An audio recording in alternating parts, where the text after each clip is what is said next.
Hello, welcome to our organizational behavior presentation on the movie Wolf of Wall Street. My name is Jacob. I'm Allison. I'm Kaylee. And I'm Jessica. So to start off with a brief recap of The Wolf of Wall Street, the International Movie Database of IMDb writes that in 1987, Jordan Belfort, which was played by Leonardo DiCaprio, takes an entry-level job at a Wall Street brokerage firm. By the early 1900s, while still in his 20s, Belfort founds his own firm, Stratton Oakmont, together with his trusted lieutenant, Jonah Hill, and a merry band of brokers. Belfort makes a huge fortune by defrauding wealthy investors out of millions. However, while Belfort and his cronies partake in a hedonistic brew of sex, drugs, and thrills, the SEC and the FBI close in on his empire of excess.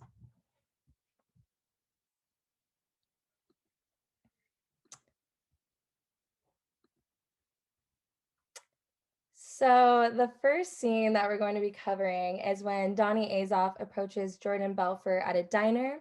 He asks him what he does for a living and is interested in working for him.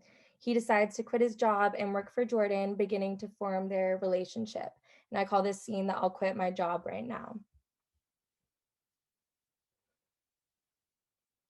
So I first wanted to begin by highlighting Donnie's immediate loyalty to Belfort and working for him without yet being an employee, which relates to effective organizational commitment.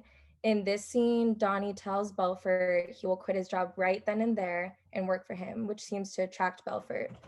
He calls his boss and quits his job soon after. Effective organizational commitment can be advantageous to a company because employees that are committed to their jobs are less likely to quit or be absent, and they have high motivation as well as work performance and work ethic. They are dedicated to the organization, and employees are more likely to quit when they have low loyalty to an organization, an effect of job dissatisfaction. Chances are that if an employee is loyal to their job, they also are satisfied. Companies want their workers to be satisfied. They want happy, hardworking employees that have high productivity. When employees are satisfied, they will likely be more engaged in their work, and engaged workers are created by good leaders like Belfort. Loyal employees also increases customer satisfaction because employees that have been working for a long time have better knowledge of the company, which can create better employee-customer relationships and overall trust. Employees that enjoy their jobs are likely to also have positive moods, which can rub off on the customer, ultimately creating better relationships and increasing the profit. And the psychological contract is the formation of beliefs and values of a job applicant about the culture of an organization or what they expect the employer to want from them. Like Donnie, many job applicants believe that a company expects them to demonstrate their loyalty right off the bat. Donnie showed his loyalty in order to show that he will reciprocate what Belfort expects from him as an applicant and future employee. When beginning his work as a newcomer, like Donnie is hoping, employees actively search for information about the company. They form expectations about working there and feel some type of anticipation about fitting into the environment, which is also known as socialization. So when Donnie and Jordan go out together after their initial encounter, Donnie asks a lot about his experience at the firm in order to learn more. And organizational socialization has the goal of improving work at the company. So the next thing I wanted to highlight is Donnie's personality.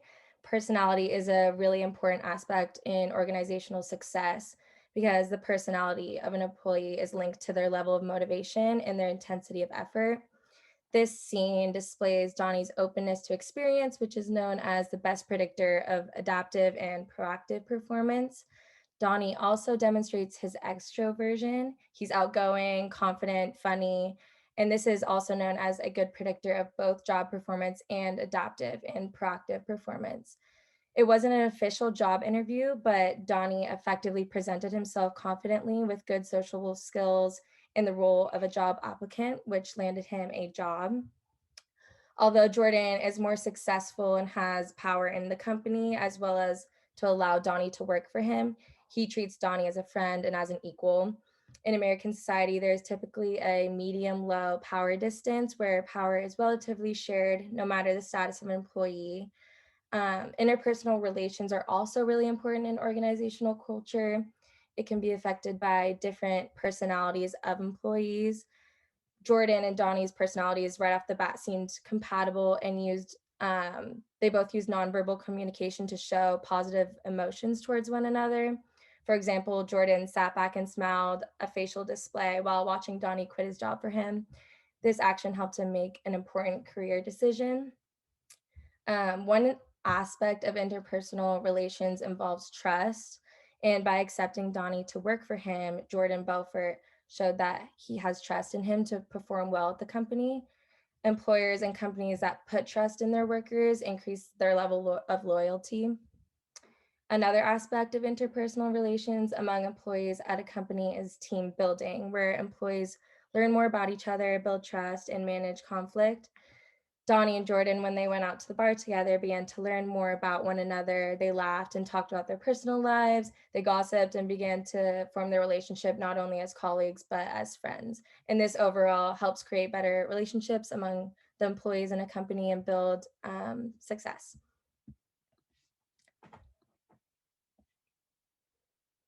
So, change and improvement.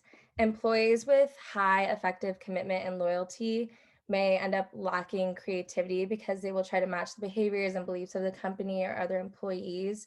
And creativity is really valuable in a company because it is useful in the decision-making process or helps maintain diversification in the company.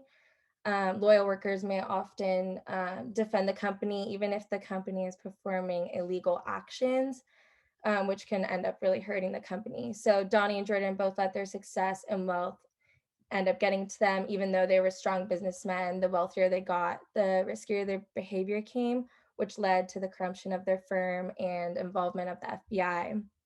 Effective commitment is also important for company success, but too much can decrease employee work ethics and efficacy.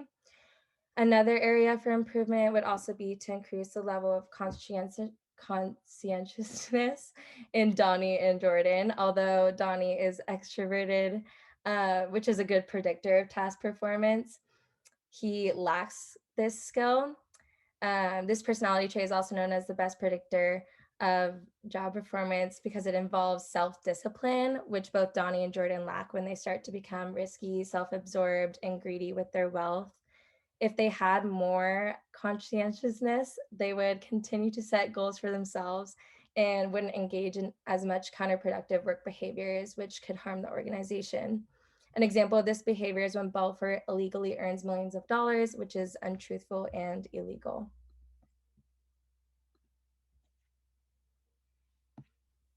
All right. Thank you, Jessica.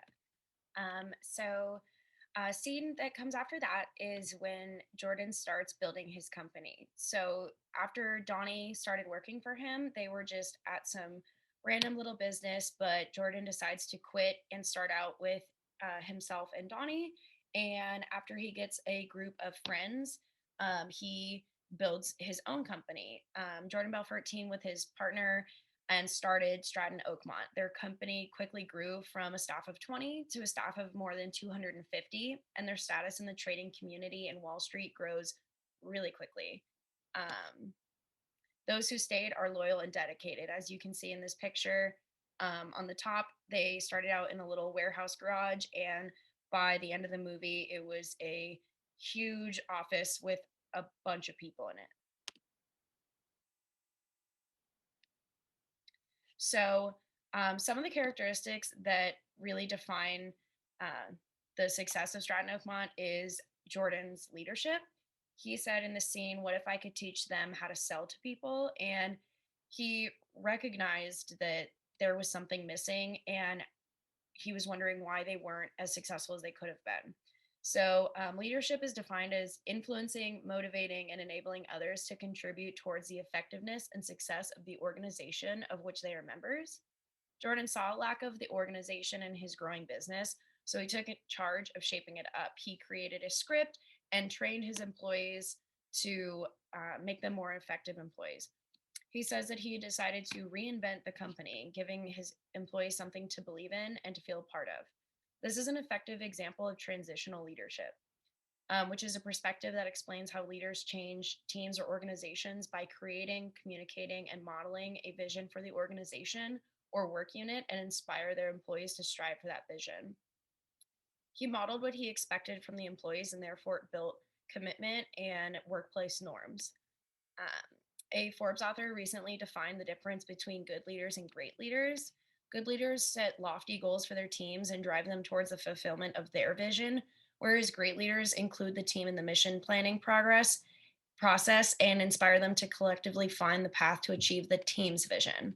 So his style of leadership was more of the good rather than great because it was mostly his vision and they all followed suit. But he was an effective leader because all of his employees were on the same page.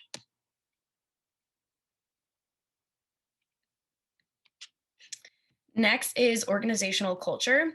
Jordan set the tone when he built his company that the main objective was to lie, cheat, and steal so that they could get rich fast. Unfortunately, by cultivating this norm in the workplace from the beginning, it only metastasized and became a core value as a major Wall Street company. Employees that were recruited or joined were only hired if they could fit into this norm. As a cliche stereotype for Wall Street, being good at smooth talking to cipher money from clients was an easy trait to find, and the company therefore kept growing in size. Values within the organization can be put into two different categories: espoused and enacted. Espoused values are values the organizational leaders hope will become part of the culture, whereas enacted values are those that come to fruition. Jordan's espoused values were very effective because they became enacted values when he said that he valued his all his free time because he made so much money he didn't have to be at the workplace so often. He was setting a culture of work hard, get money, and then spend it all and blow it all off. So next I will read a quote from Orrin Woodward. So, magazine leader and Guinness World Record holder for the largest book signing, Orrin Woodward is co founder of two 8-figure leadership companies. He has co authored New York Times and Wall Street Journal best-selling books in both the leadership and liberty genres. One of his infamous quotes that relates to Jordan and his company is that average leaders raise the bar on themselves, good leaders raise the bar for others, and great leaders inspire others to raise their own bar. And as you'll see later on in our presentation, Jordan really inspired all of his employees to raise their own bar and become as successful as he is. And they all, in turn, worked as hard as they possibly could to help the company grow. But with all of this, I would like to suggest changes and improvement. So, although he was effective in providing organizational culture, he it would be in the company's best interest to change them. Our book offers a 5-step strategy that can be helpful to change and adjust organizational cultures. The 5 are: actions of founders and leaders, align artifacts with the desired culture, introduce culturally consistent rewards and recognition, support workforce stability and communication, and lastly, use attraction, selection, and socialization for cultural fit. As previously mentioned, we also suggest steering away from scamming and stealing and move towards ethical behavior. So kind of avoid the drugs, sex, drinking, stealing altogether would probably be best for the company. And lastly, lead by example. If Jordan wants Stratton Oakmont and his employees to be successful, he should address his drinking and drug abuse and blowing money left and right, because when his people see him doing this, they think that's the goal and they work really hard to do exactly what he's doing. And the company may not have gone under federal investigation if they pulled their act together and kept things moral and legal. And now to Jacob. Okay. So the scene I'm going to be talking about is the goldfish scene. It can also go by another name, which is what Donnie said to the employee after scolding him. But basically what happens is Jordan and Donnie point out an employee who was cleaning his fishbowl on new IPO day, new issue day, when they were getting the Steve Madden stock. And basically, Donnie yells at him and fires him for having his priorities in the wrong place, according to the company. And after he gets fired, the whole company basically berates him and throws things at him. So, yeah, next slide. I think this is a pretty clear indication of kind of values in the workplace. For one thing, a pretty quick recap of values. Values shape the relative attractiveness of different options. So depending on what your values are, you're going to want to do one thing versus another. They affect the way we frame or construe different situations. So we will be more likely to see certain aspects of a situation if they are consistent with our values, and if they are not, we might just kind of let them slide. Values can also be pretty abstract, so they might not be things that can be like concretely put into different behaviors. So behaviors will just end up being a part of them, but the value itself is much deeper, much larger than the behavior. And then the last part is that we're much more likely to actually follow our values if we're reminded of them. There are a bunch of studies where people did much tended to cheat less on tests if they were reminded of the university's honor code, for instance. And yeah, next slide. So the other part of it is anytime you have values in a sort of organizational situation, you're going to have some degree of value congruence, which is basically just similarity of a person's values to the people around them or to another entity, whether it be the larger organization. In this case, it was the whole company. And this is a pretty clear instance of where the employees' values were not congruent to the values of the company. And Donnie made this very clear to him. The entire company made it clear to him. Quickly about value congruence. Organizational congruence can increase a bunch of factors such as loyalty, job satisfaction, organizational citizenship. So when people have the same values, they might feel much more at home in their company, might feel much more motivated to do work and to kind of be in that workplace because they're with a bunch of like-minded individuals. Yeah, and the other really interesting part was after Donnie fired him, he was walking away. Jordan swore out at him and basically told him to leave again. And right after Jordan did that, the entire company followed suit.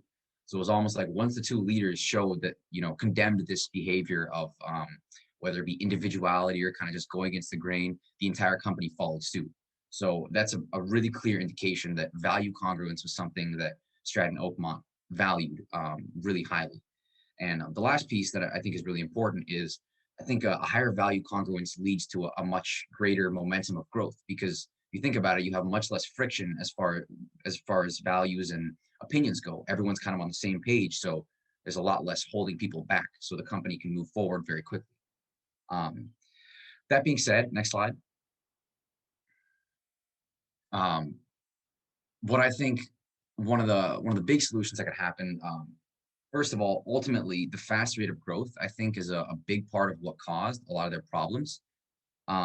Because the company was growing so quickly, it lent itself to a lot of questionable business practices, a lot of illegal behavior, and because there wasn't a lot of kind of foresight on these behaviors and decisions, the company came crumbling down, and the government got involved, and the police got involved, and it was very clear that there were a lot of problems.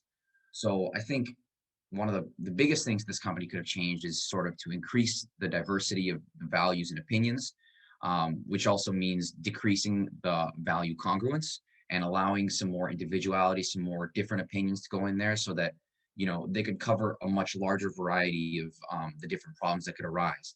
You could have people that could be like, yeah, you wouldn't want to do that because later on this could be an issue, or they could either cause them to be much more legal about their business practices, or just hide their illegal business practices a lot better. So in general, just having a larger variety of opinions would have really helped them be much more thorough in their progress. It would probably decrease their speed of growth, just because when you have so many different opinions, it's hard for everyone to necessarily be on the same page. But that being said, the growth would be much more thorough and much more stable. So it would probably increase stability, and it might have prevented a lot of the questionable business practices. Yeah, so I think I would recommend lowering the value congruence, but you still want to have a consistent vision. So ensuring somehow that everyone is on the same page as where the company should go is important. Just how they should get there might be different. And a quote from the textbook that I think really highlights what happened here pretty well is, a high value congruence can create a corporate cult. And I think that's very much what we have in Stratton Oakmont. So.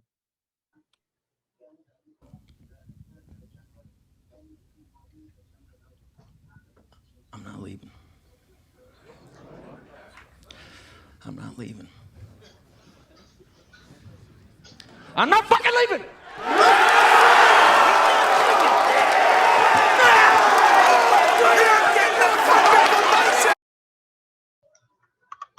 Okay, so in what was supposed to be Jordan Belfort's leaving speech, as he approaches his final words, he retracts his statements and he says, "I'm not leaving." So from what we can see in that clip, he seems to be extremely well liked by his employees.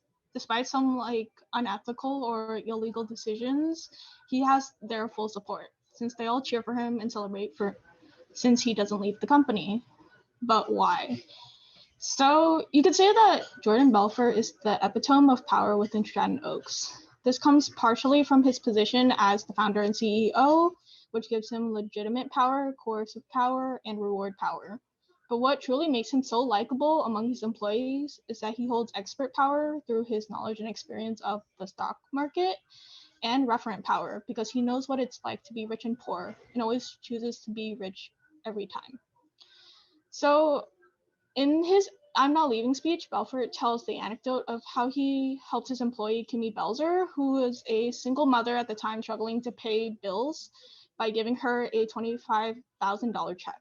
So through these selfless actions and acts of power, everyone knows that Jordan Belfort is an unsubstitutable figure in the organization, which kind of explains why he backtracked on leaving the firm. So despite having so much power, there are consequences from it from our firm's perspective. So as we saw in the speech, Belfort can't commit himself to leaving the organization. One, because of all his memories since it was established, but also because there's a sense that he can't relinquish control to the other founding members. Second of all, there's also a lack of professionalism in the organization. Not only Belfort, but the other founding members have an incredible amount of power, and this gives them the feeling that they can do whatever they want, like doing drugs in the office or bringing in strippers or bands into the office. So this lack of professionalism is also linked to a lack of respect for stakeholders. So in the scene where Belfort is introducing Steve Madden to the rest of the company, the other employees kind of laugh and talk over him, making him feel disrespectful, despite how he should be an important client to the firm. So such a toxic workplace culture creates this like cult-like following that we mentioned earlier within the office, as all employees seem to talk and behave the same way. Next slide. So the main issue with Stratton Oakmont's downfall is that the belief that all issues can be solved with money. So even though it can solve a lot of problems, it also creates greed. So the eventual security and fraud charges against the firm could have been avoided by prioritizing utilitarianism, which is the greatest good for the greatest amount of people. So Stratton Oakmont had many resources to guide them, like powerful lawyers and even Belfort's own father. But he chose to ignore them so he could pursue what would give him and the founding circle the most money. So putting their influence into more actions of socialized power will help them build this positive reputation in the market rather than just money-focused monsters. So with the amount of power that Jordan Belfort holds in the organization, he again could become a positive role model for the other employees. And there's this sense that all employees kind of comply with or even enjoy this type of reckless workplace culture, but in the end, there probably has to be one or few employees that dislike it. So employees should be given some sense of autonomy instead of just following Belfort's instructions verbatim. So by doing so, this will create a fair distribution of power, with the employee self-efficacy increasing without having to resort to such deceptive tactics to be successful and make money for the company. So there should also be, there should also be a medium for open discussion and sharing of information within the workplace so that they could create a more inclusive environment. So in the end, you can still consider Stratton Oakmont to be a successful company from my financial perspective because they still successfully obtained clients like Steve Madden, and they also made a lot of money, which is what can be considered successful in many people's eyes. But in the end, the company still collapsed because of legal issues, and eventually they all lost their money and power. So there are definitely some improvements that could be made that we suggested earlier.